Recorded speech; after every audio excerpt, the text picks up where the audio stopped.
How crazy has this been this fall? Well, I'll be honest, it's my 8th season, and we went through a stint of 5 straight consecutive years with the starting quarterback playing, I think, every game but one. John Beck missed one game, and Jason Beck had come in.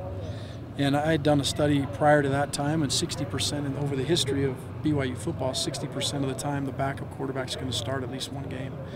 And we went through a series there where we were pretty fortunate, and in the last 2 years we've experienced injury, just like everyone else in college football. We've been fortunate for a long time, and this year we've had some quarterback injury.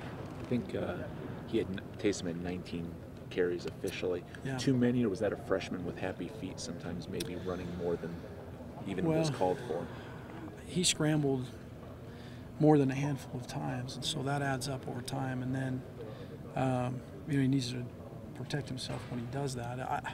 It's hard to say, hey, go protect yourself and not be you. But I remember having those conversations with previous quarterbacks, and Steve Young called me on the phone and said, you better get down or you're going to have a career like mine where you're banged up all the time. Can you explain the miscommunication again?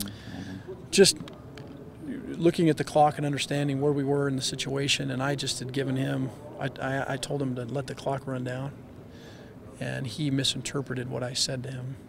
So it's a great excuse or a great explanation. It doesn't make anybody feel any better. And he called a play and went running to the line of scrimmage, and I asked Coach to call a timeout, and he didn't get to the ref in time. So all the circumstances leading up to it's my fault.